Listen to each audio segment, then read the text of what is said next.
السلام عليكم ورحمة الله وبركاته. اهلا بحضراتكم في مطبخ اكلة هنية على كيفك. النهاردة ان شاء الله هنعمل تحلية سهلة وسريعة جدا، مكونات اقتصادية مفيش اسهل منها.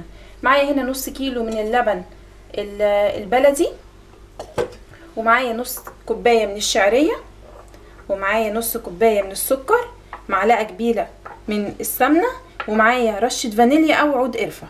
كده حضراتكم اكيد عرفتوا انا هعمل ايه. شعرية باللبن سهلة وبسيطة جدا وطعمها في منتهى الجمال. يلا بينا بقى على البوتاجاز ونشوف هنعملها ازاي. ادي حضراتكم طاسة على النار ومعلقة كبيرة من السمنة، وممكن تستبدلوها بزبدة او زيت زي ما حضراتكم تفضلوا او تحبوا. اهو يسيح بس كده اهي. هنزل بالشعرية، ما نكترش الشعرية علشان الشعرية بتنزل نشا طبعا، فمتبقاش زي العجينه في اللبن، متبقاش حلوه خالص.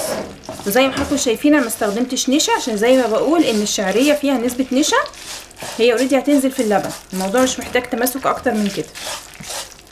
انا عامله نص كيلو بس من اللبن، واستخدمت هنا لبن بلدي بالمناسبه علشان يكون فيه قشطه كتير، تبقى التحليه بتاعتنا دسمه كده وطعمها حلو. ممكن تستبدلوه يعني بلبن بقري، مفيش مشكله. اهو ابتدي بقى احمرها كده واديها لون ذهبي جميل. ايديا فيها على طول، ما تسيبش الشعريه عشان بتتحمر بسرعه قوي، تبصوا تلاقيها اتحرقت وتبوظ لك التحليه بتاعتك. لو في اي تكتلات من الشعريه، يعني شويه شعريه ماسكين في بعض كده ولا حاجه، افكهم كده بالسباتيول وانا شغاله. اهو تبتدي تتحمر اهو من الجوانب، ايدي على طول فيها زي ما قلت.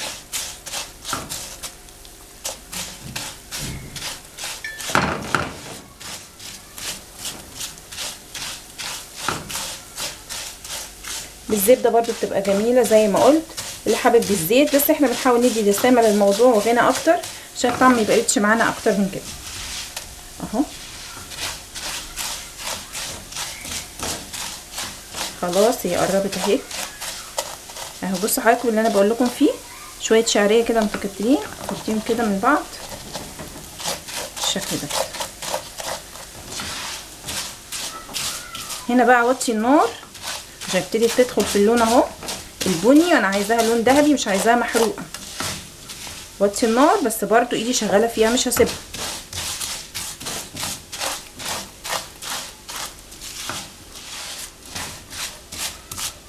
اهي خلاص هي قدامها دقيقه كده بالظبط وتاخد اللون الذهبي الجميل. بصوا حضراتكم اللون ده كده فاتح، بني فاتح، لسه ثانيه كمان، ثانيه كمان مش اكتر عشان تاخد لون حلو معانا.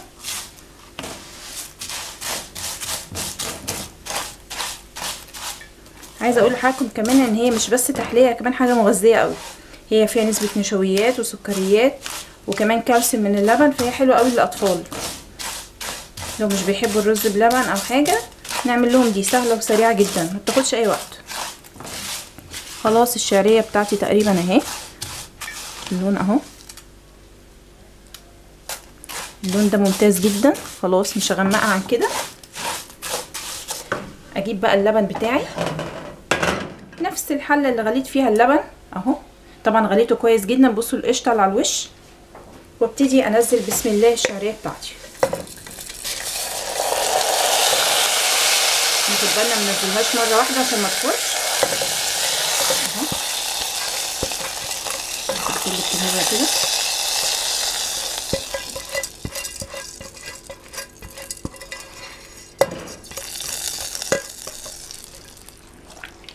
ونقلب.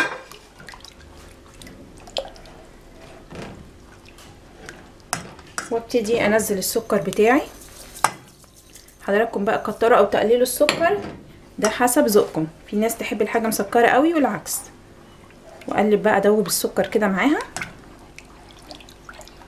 دلوقتي بقى على نار هاديه عشان مش عايزه اللبن بتاعي يشيط من تحت ويغير لي طعم الشعريه. اهو على نار هاديه كده، وابتدي اقلب وادوب السكر كويس قوي.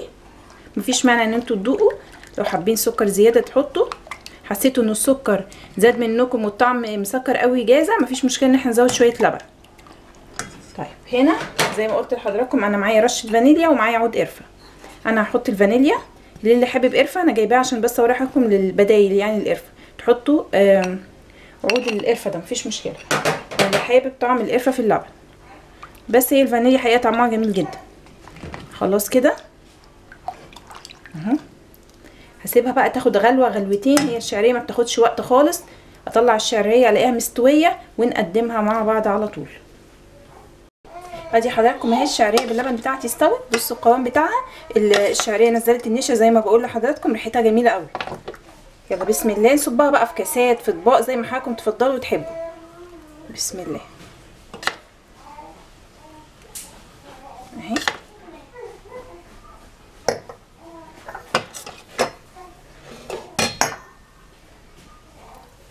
زي ما قلت في اول الفيديو ده نص كيلو بس من اللبن، زي ما حضراتكم عايزين. لو حابين بقى تزودوا الكميه وتزودوا كمان كميه النشا معاها مفيش مشكله. الكميه دي بقى بتاعت حضراتكم جدا. انا كنت حاطه 3 كاسات بس كاسات كبيره، خلاص هو اخدوا كاسين بس. لو اطباق صغيره هتاخد اكتر من كده. اهي ريحتها جميله بجد، الفانيليا مع ريحه الشعريه واللبن، مغذيه وسهله وسريعه، وكمان ما خدتش مننا لا وقت ولا جهد ولا حتى مكلفه. لو حابين تحطوا قرفه باودر على الوش مفيش مشكله للي بيحب طعم القرفه. يا رب الوصفه السهله والسريعه بتاعتي النهارده تكون عجبت حضراتكم. لو عجبكم الفيديو بتاعنا النهارده يا ريت ما تنسونيش لايك وشير وسبسكرايب للقناه بتاعتنا. شكرا ليكم والسلام عليكم.